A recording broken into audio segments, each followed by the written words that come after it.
16th of August 2020, the 20th Sunday of the Ordinary Times.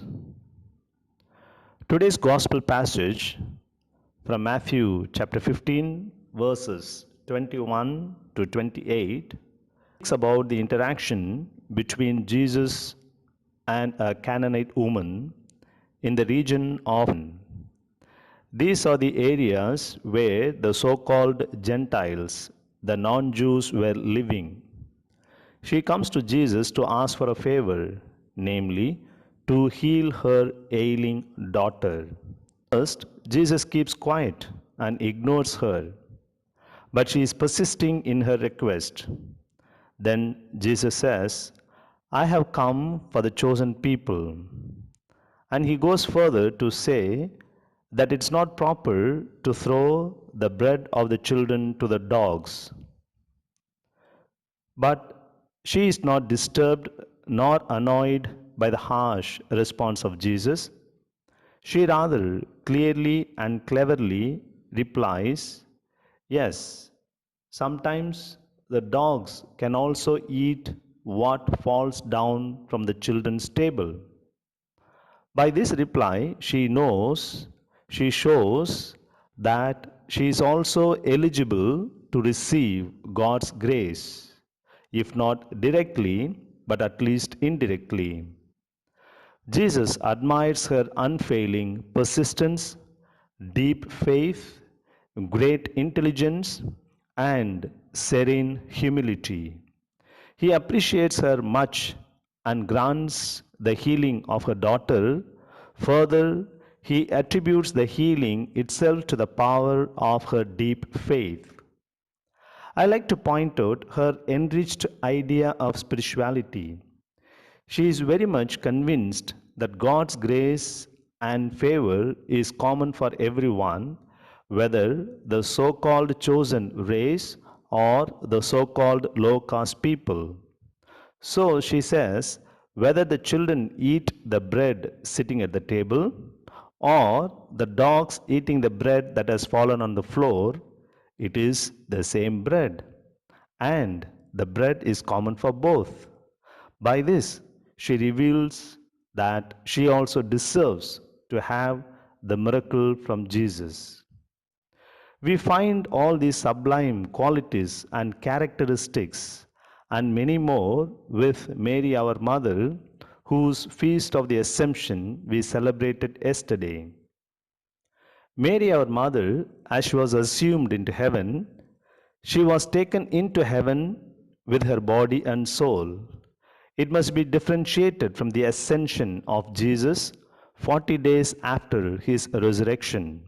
He ascended into heaven, while Mary is assumed. She is taken into heaven. Mary's assumption was declared as dogma by Pope Pius XII as an article of faith in 50. He says, we proclaim, declare, and define as a dogma revealed by God, the Immaculate Mother of God, Mary, ever Virgin, when the course of her earthly life was finished, was taken up body and soul into the glory of heaven.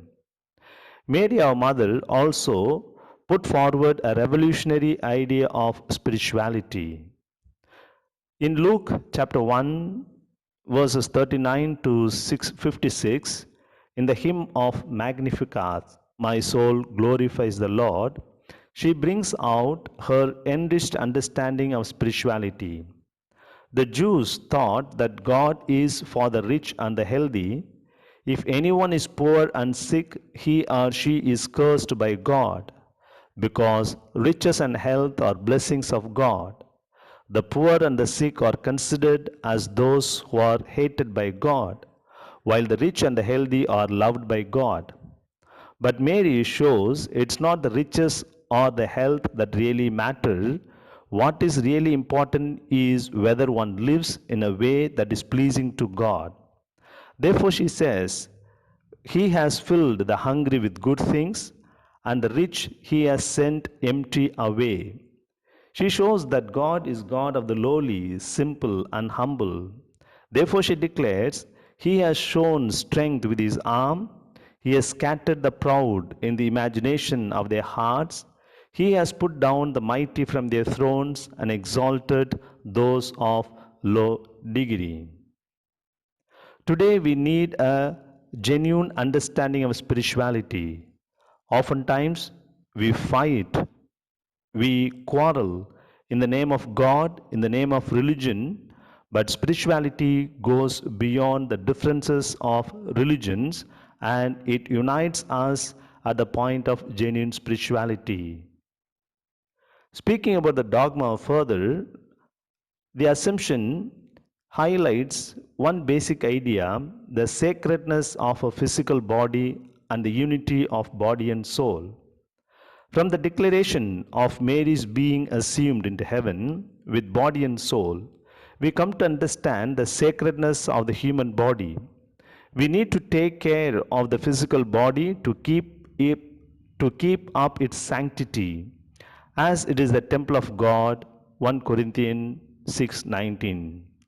Therefore, the church also makes it clear that when one defiles one's body, one hurts God because one is created in the image and likeness of God. God, who created man out of love, also calls him to love. The fundamental and innate vocation of every human being, for we are created in the image and likeness of God, who is himself love, as we find in the book of Genesis chapter 1:27, again 1 John chapter 4 verse 8 and 16, and the natural love between a man and a woman, which is consummated in the sacrament of marriage, declares the church, also becomes sacred. Since God created him, man and woman, their mutual love becomes an image of the absolute and unfading love with which God loves human beings. It's good, very good in the Creator's eyes, and this love which God blesses is intended to be fruitful.